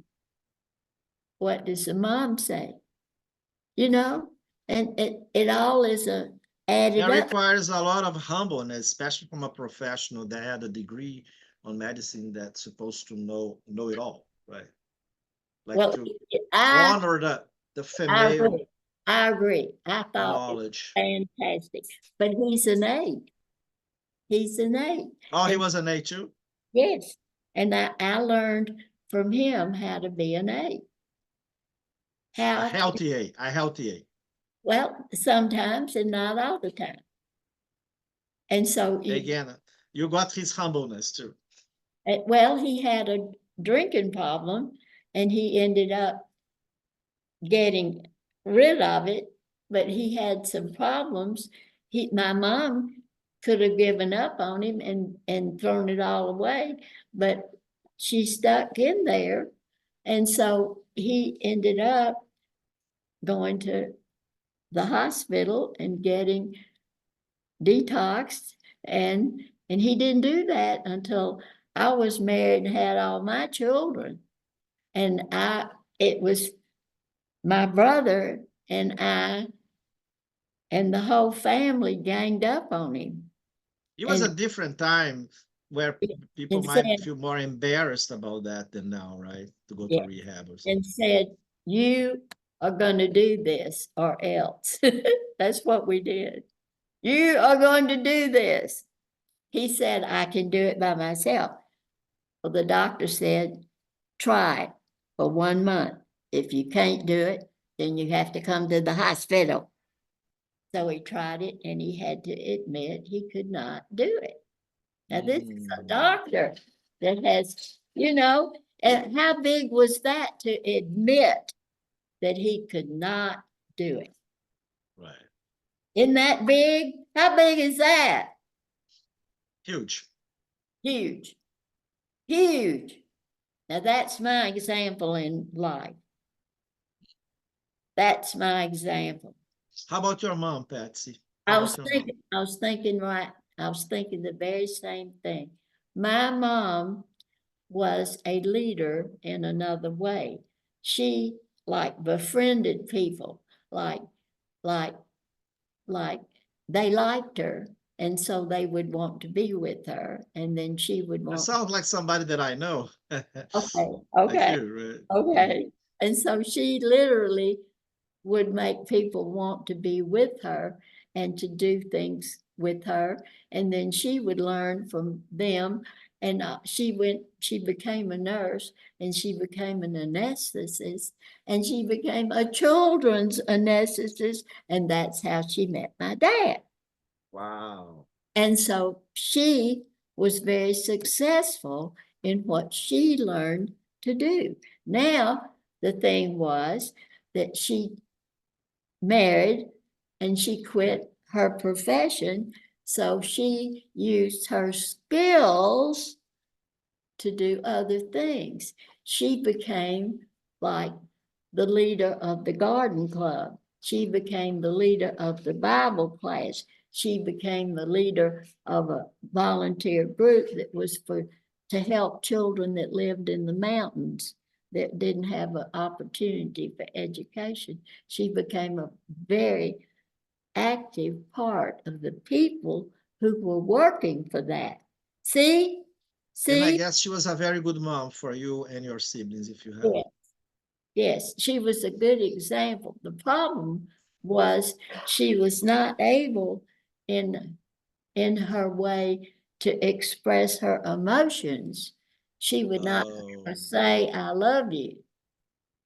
She would never say, like, well, just to say, I love you. I would have loved to have heard her say, I love you. She couldn't say it for some reason. Why? I don't know. So anyway, she couldn't and she didn't. So did I your did. father had more easiness in Yeah, expressing his emotions to you? yes, That's good. At least you had one. yes. That the doctors say, the psychologists say all you need is one. You don't need Uh, both of them. You don't need both of them. You just need one of them to be your example. And so when my mother, you need to feel love at least by one of them. I knew in some ways that she approved of me. I had to do things that she liked for me to do to get her approval, but she never would say, I love you, She would never acknowledge that. just like you are. I always thought I had to do things. See the difference? I had to do stuff. You have to prove yourself. I had to get her approval. I never could get her to say, I love you. Love is a different thing. It's like saying, I care about you no matter whether you're successful or not. Did you have the chance to do that with your kids? Yes, That's good. yes. And it was hard for me because there was something in me that thought it was wrong. Well, you had a strong role model, right? Yes, yes, Okay, so Patsy, let me tell you one thing. In honoring your appointment that you have in 20 minutes, which is 6:39 now, and you're going to have an appointment at 7, I would like at this moment to wrap up in the best way you want to. Think about the listeners, what you want to share with the listeners, because you already shared a lot of wisdom, but just like a wrap up now. all right. How do Well, you want to end think this interview? I think I said earlier that the most important thing is love. And wherever you learn that, doesn't matter. Mhm. If I believe in God and God is love, then that's good for me. But what if you learn love from some other source and you believe in love? Well, that's great. And I shouldn't want what you've got. That's always the problem. If I want what you've got, then that is not loving you. Mhm. That's fighting with you to get what you've got because I want it. I believe in the love of God. So I believe in compassion. To me, that's a sign of love. I believe in taking care of people, whether it's little people or big people. My favorite people at the church are the babies. I cannot get enough of the babies. Yeah, I they're so connected to God, right? To the they, purity. I think they're uncontaminated.